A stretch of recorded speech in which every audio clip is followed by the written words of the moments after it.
Welcome back to Just Chattin', and this is the series of videos we do on Thursday and Sunday evenings just for our own entertainment. So, allow me to start by apologizing for the bit of background noise. It's in the high 80s here, so I've had to keep the fans and the air conditioning on. We're just going to have to live with it, I'm afraid, or you're going to have to watch me sweating, which I'm sure you don't want to do. Audie is in the bedroom. For all you Audie fans, he is sleeping on the floor. Now, I don't understand that because I keep that room in particular very heavily cooled in the summer because, that's where I sleep.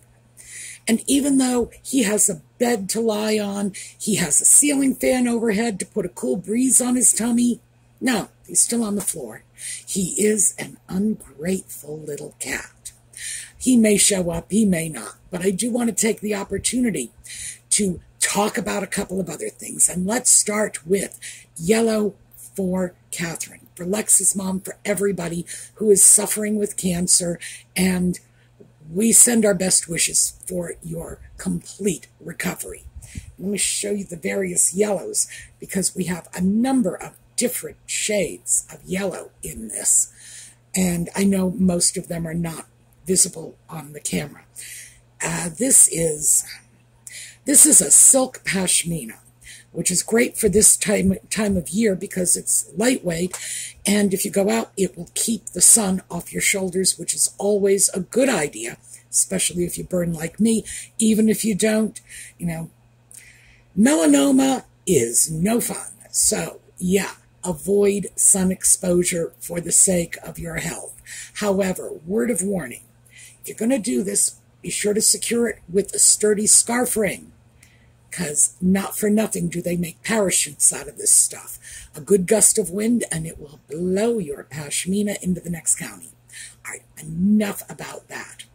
Today marks the beginning of our 6th year with this channel. Yesterday was our 5th anniversary. So we're starting year 6 today. And because of that, oh, by the way, I should also, I'm not tooting my own horn, but I do want you to understand the circumstances. I have never missed an upload.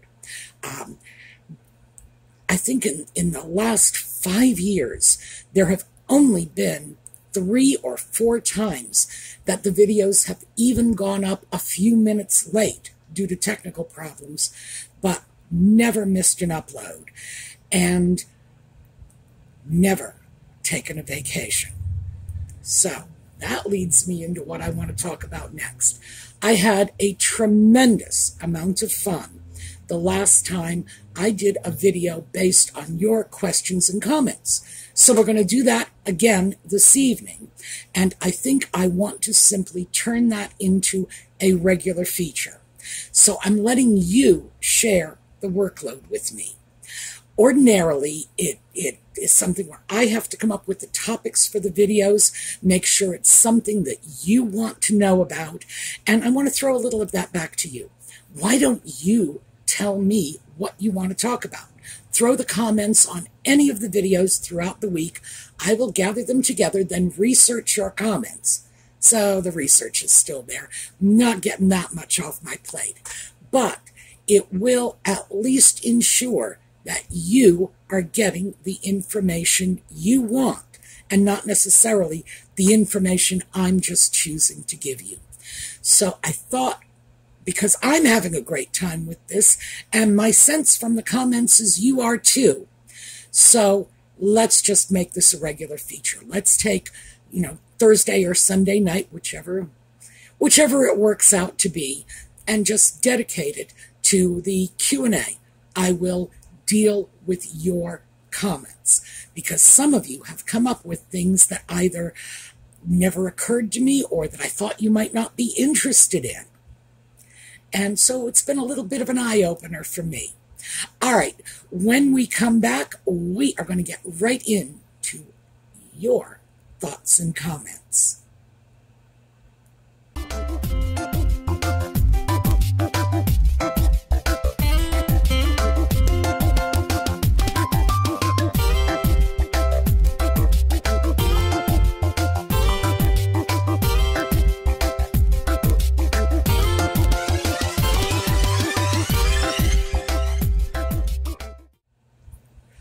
So let's just dig right in, shall we? Jamie Bergalt, 4481, has said, Invictus needs to cut Harry loose because that is the premise. They are visiting these countries. They need to be cut off so they visit on their own dime. That should make it stop. Now, that was obviously in connection with the recent publicity tour in Nigeria. But this is a recurring theme in the questions and comments. They need to be dumped from Invictus. And the fact of the matter is, I agree with this wholeheartedly. And in order to sort of present my case here, I think we need to take a look at where Invictus came from. Now, it was inspired by the Warrior Games in the U.S., although, quite frankly, Invictus is very ungenerous in terms of giving credit to that organization and considering the fact that services to wounded veterans should be universal.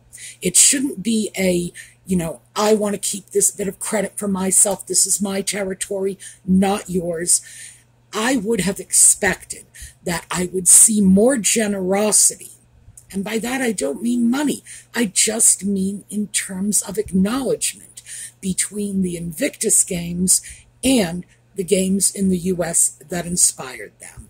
Oh, and by the way, I'm not just saying that because I'm American. If it had been the other way around, I would be looking for the American organization to properly credit the British organization, because fair is fair. And as I said, within the field of service to wounded soldiers, how can you get territorial and proprietary about it? Does not seem right. Well, this was an initiative by the royal family, and they put the initial funding up, they put the staffing up to develop the games, and it was for William and Harry both. They both shared this event, and they were a good team, frankly. William is pleasant and personable. He's clearly a fun-loving personality, so it wasn't like, oh, here's William with the pole up his butt. No, he was having a good time. He was all smiles, very much involved with the athletics. Remember, William also served in the military. So the two brothers who had served were together on this. William was sort of the solid, reliable personage. The sock puppet was out in the courts, playing with the athletes and having a great time. It worked very well. But things changed, and someone, Lord only knows who, Lord only knows why, decided that when the sock puppet left the royal family, he got custody of the Invictus Games. He could take it with him, and then it was his, and he owned it and could do whatever he wanted with it. Well, this is not like, grandmother's antique vase that you decide who gets in the divorce. No, this is a charitable organization. It is providing services for people who need it. It shouldn't be tossed back and forth like a ping pong ball, and it shouldn't be anybody's trophy. I got this, this is mine. And it certainly should not be something that originated with an idea in the U.S. with the funding and support of the royal family and their staff, was initially introduced by both William and Harry, and then goes over and becomes the property, sole exclusive property of Nutmeg and the sock puppet. So I have to say, I don't like the way this was handed off as if a charity serving veterans is, Grandpa's old fountain pen. You can just pick it up, hand it to somebody else. No, that is so disrespectful of the games themselves.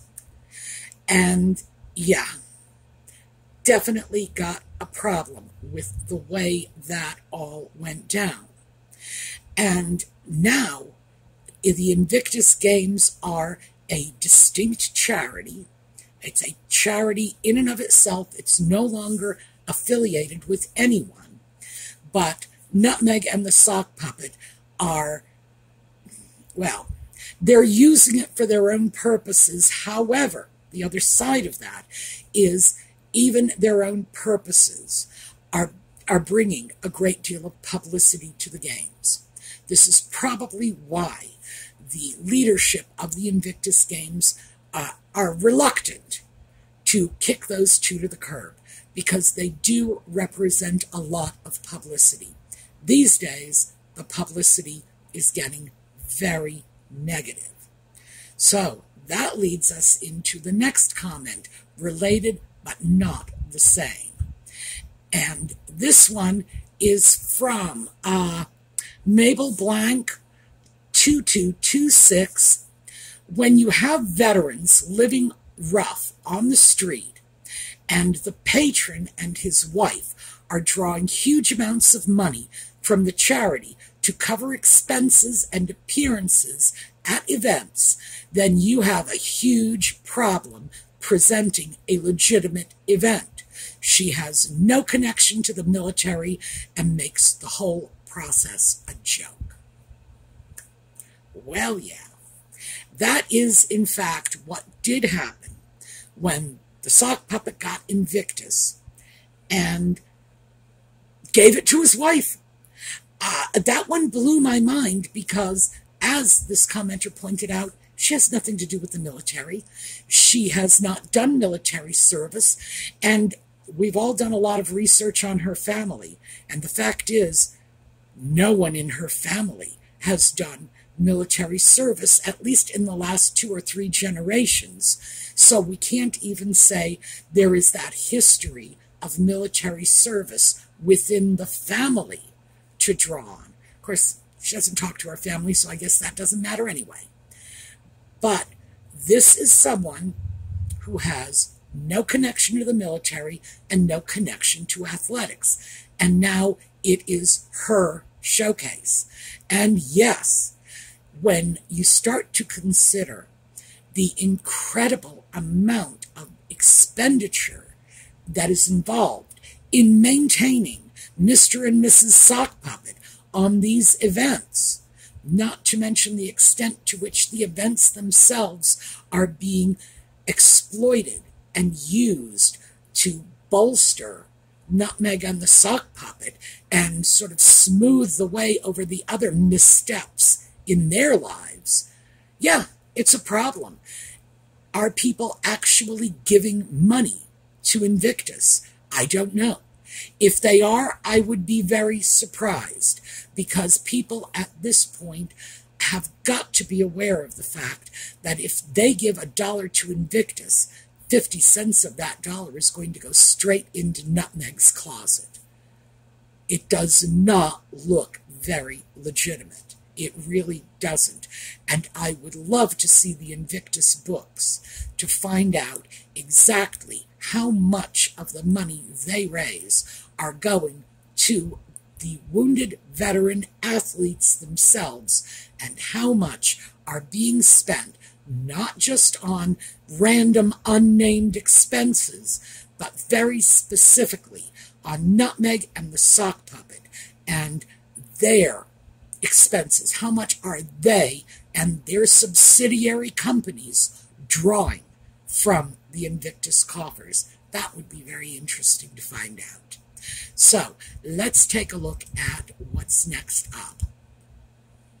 Okay, this is BZ_OST-33. And I'm glad I didn't actually have to try to make words out of that. The palace had half a decade to protect itself and enough money and privilege to get it done. This will affect William, Catherine, and George. Seems this is okay with Charles. Something feels very odd. Now, we have a counterpoint kind of sort of comment that I'll follow up on. But this is discussing Nutmeg and the Sock Puppet using the Invictus Games as the pretense for their new worldwide tours. Nigeria first, Ghana's supposed to be next, and it's allegedly all about Invictus, although I am not seeing in any way the Invictus Games benefiting from this. What did the Invictus Games get out of Nutmeg and the Sock Puppet in Nigeria? Please tell me. That's a legitimate question. I do not have an answer because as far as I can see, nothing. So that's how this question or comment came up, that Charles has had ample opportunity to deal with Nutmeg and the Sock Puppet. It has been 5 years. They are still out there pretending to be royal, setting up a rival court, and just doing whatever they want to do without any regard for the impact their actions might have on the actual royal family back in the UK. They are not consulting with them. They are not allowing them to even have the smallest say. They're not even informing them. It's not even like, here's where we're going, take it or leave it. No, the royal family is finding out about this stuff, along with all of the rest of us when we see the photos spread in People magazine. So, yeah, they have had a great deal of time. Lord knows they have ample resources, ample funds, and ample experience in reining in out-of-control royals. So why haven't they done anything? I can only guess at this, but I am going to throw this out because I do believe this is the correct answer. I think the bottom line is Charles loves his son. I think Charles is allowing his role as father to preempt his role as monarch. I think the decisions he is making, or lack of decisions he is making, have a lot more to do with his affection for his darling boy and a lot less to do with what is good for the country, the crown, and the darling boy who is to be next in line for the throne. It's unfortunate, but I believe this is true. Furthermore, I think this situation, which, as our commenter pointed out, is 5 years in the making, this situation is now exacerbated by the fact that Charles's health is not where it should be. The man is not well. So, cancer treatment, his doctors have told him to slow down, and when you're in a situation like that, it is almost inevitable that you face your own mortality. You look at this and say, I might not be here tomorrow, next month, next week, next year. And maybe the hope of putting the family back together is in Charles's mind. It would not be surprising if it were, and it would be perfectly understandable. But my opinion, and again, just my opinion, is that, yeah, Charles is asleep at the switch. And no, we cannot blame it all on the recent health issues because it's been going on too long. He does not want to deal with his problem child because he loves his son. I think it's just that simple. Now, let's take a look. I said there was another point of view. It's not exactly a counterpoint, but pretty close to it. This is Moonbeep 641. Charles has painted himself into a corner with his darling boy. If the Sussex titles are removed now, it's going to come across as spiteful and petty and jealousy. The titles should have been removed when they moved to the U.S. Well, quite frankly, I couldn't agree more. Of course, when they moved to the U.S., the titles should have been at least thrown into abeyance. Why? Because we don't have titles here. And when the British royal family, I'm not sure if it was sent is the right word, but allowed, I think we can all agree, allowed their wayward royals to come to the United States without addressing that issue, that these were royals in the U.S. with titles, I think it was disrespectful to the United States in general. We don't have this here. We do not have a two-tier system of the royals up on the top somewhere and everybody else below. And we fought a war to make sure that didn't happen. So yes, the titles should have been removed. Failing that, which obviously has happened, I think the United States government should step in and deal with the situation. Now, we do not currently have anything in our body of legislation that authorizes us to deal with members of foreign royal families in terms of when and how they use their titles. But if the British are not going to do it, then I think we have to, because this, and I say this, again, I'm not hiding my Americanism. I say this as an American. This is not okay. But as our commenter pointed out, yeah, it should have been done 5 years ago. Well, I'm sorry, 4 years ago. That's when it was. Should have been done 4 years ago. When they first exited the royal family, came over here, and what is that? December of 2019, as I recall. So we are definitely coming up on the 5th anniversary. They should have had their titles put in abeyance. And it was very reasonable in terms of a potential action at that time, simply because we don't have titles here. And even though Meghan, the sock puppet, originally went to Canada, which we all know was never meant to be permanent, same thing should have happened. And the reason for that is the Canadians don't have titles either.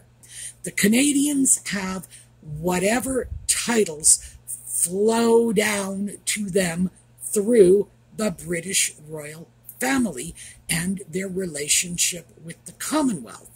But there's no such thing as a Duke of Ontario or an Earl of Vancouver. They don't do it either. So it would have been very appropriate at that time. But hindsight is 20/20. So let's take a look at what is next. This is Franny Hillman 217. What is the difference about Charles not seeing his son and Harry and Meghan not bringing his grandchildren to see him? Harry is not a darling boy anymore. He is 40 damn years old. You would never know it because he still acts like a toddler holding mommy's hand. And there was a response to that comment, which we will get into shortly. So yeah, what are we looking at here? And this is in response to the Sussex camp letting out a story, which, by the way, has later been challenged by spokespeople for Charles, that Charles was too busy to see his son when he was in the UK, a couple of weeks ago.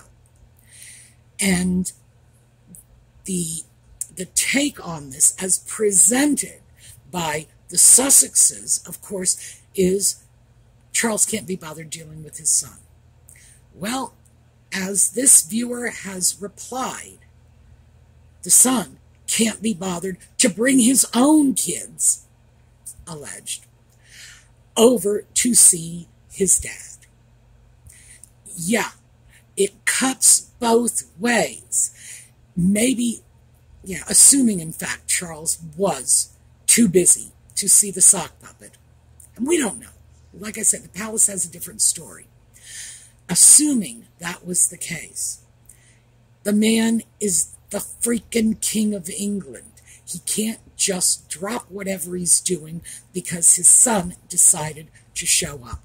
These schedules are put together for the working royals many, many months in advance. In some cases, if you want the King of England to go somewhere outside the country, for example, you're going to have to book that trip 18 months in advance, because these are people who work for a living. They have jobs to show up to. As a consequence, they can't just take time off whenever some wayward relative shows up on a whim in town. And this is exactly what the sock puppet did. He just decided he was going to the UK, drops by, and it's like, I want to see my dad. Well, my dad doesn't want to see me. Well, yeah, cuts both ways. What about your dad wanting to see his putative grandchildren? What about that?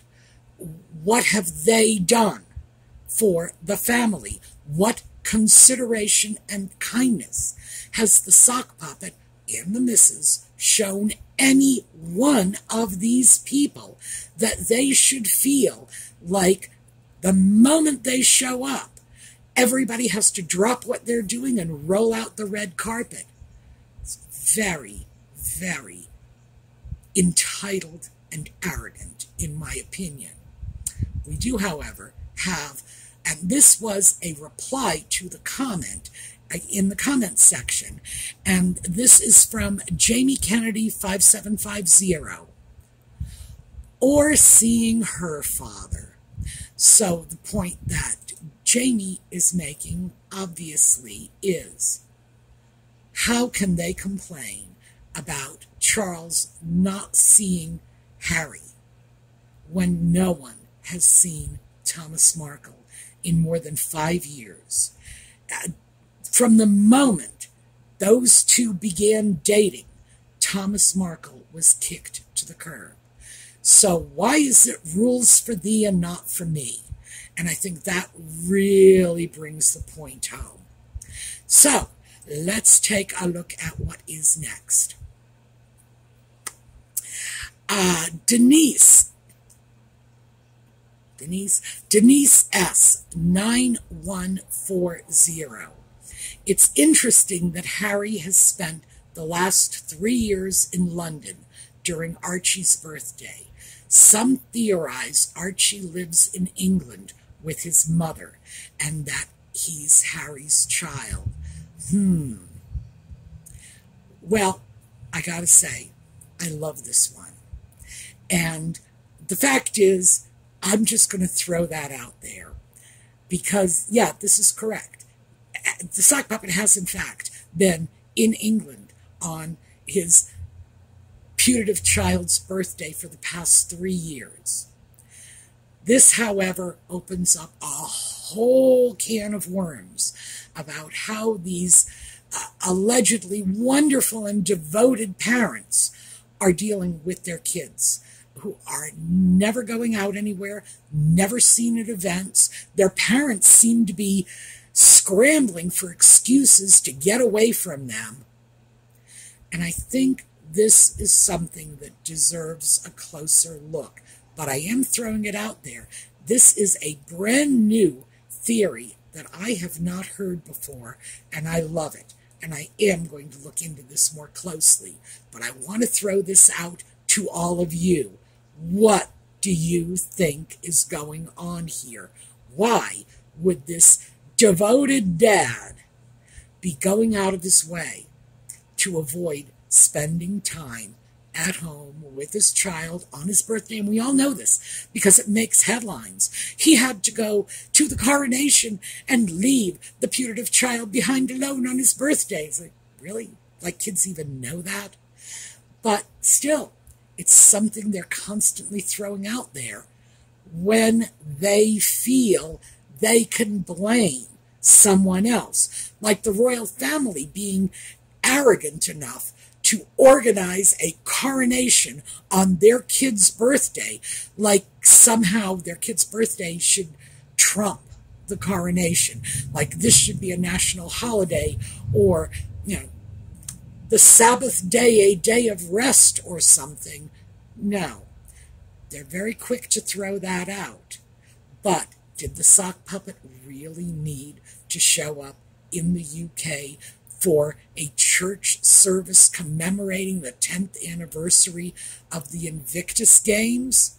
It seems pretty low on one's list of priorities if, in fact, the kids are a priority. So, throwing that out, we will revisit this, but I want to hear what you folks have to say, because, yeah, this is almost enough to make me dig that tinfoil hat out of the bottom drawer and put it back on again. All right, our final comment, well, because we're over time as it is, but I want to throw this out. This is from Sandwich Paddington 2843.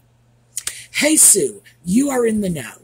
Can you give any information to all of us about Megxit accounts going after other YouTubers? Well, I would hardly consider myself to be especially au fait on any of this, but I do know something about this. Yes, no doubt about it. Channels have been shut down. We all know what happened to Yankee Wally. Channels have been demonetized. The Royal Griff's previous channel, Keep NYC Mega Trash Free, was demonetized. Trevor Colt has been demonetized. Are they going after people? Yeah. It looks like they are going after people who are hitting hard. And perhaps it's a question of the nature of some of these attacks. Who knows? But it's people who are hitting hard and people who are not among the highest channels in terms of viewership or subscriber counts. Because people like the Royal Rogue and the Body Language Guy and whatever, he's got a whole bunch of channels. Jesus Enrique Rosas, he is not getting hit. Lady C is not getting hit. It's smaller channels, and yes, it is happening. The mechanics of this are very simple. The Sussex Squad, we see them as a well-organized, well, not well-organized, an organized and fairly cohesive group that are, in fact, following the direction of a few people, a few key people within the Sussex Squad, and they can and will go after others, but they do it as individuals. And very often, if you get enough individual complaints about a channel, YouTube will respond. So is it happening? Yes. Is there any way to combat it? I'm not sure. My channel is probably too small to be on their radar. We're not even 100,000 yet. So we're probably a little too small to be a target. Not to say we would become a target if we got larger, because that's probably not true. I am a hard target. I will admit that. I throw my research into the notes for every video. It's very hard to say I'm sitting here making up insults and just throwing them out into the ether willy-nilly. But are other people being attacked? Are they being demonetized? Are they being hurt? Are they being sort of pushed to the periphery? Yes. And it has a chilling effect. Nutmeg and the Sock Puppet and their crusade against free speech, which is something they would like to keep for themselves so they can lie about whatever they want, but they don't want us to have the free speech in order to call out their lies. It does have a chilling effect. You see enough of your colleagues on YouTube getting demonetized or getting their channels shut down, and you tend to be a little more careful about what you say. It's just that simple. And that is certainly at least part of their desired goal.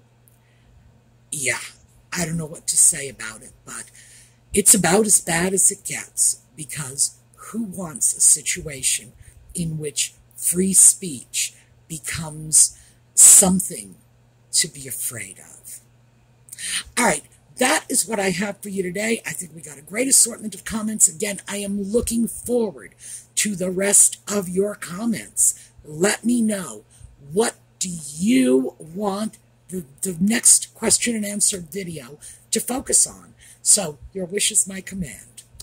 We're going to take a look at a slideshow on the way out. I hope to see you all next time. In the meantime, have a terrific day.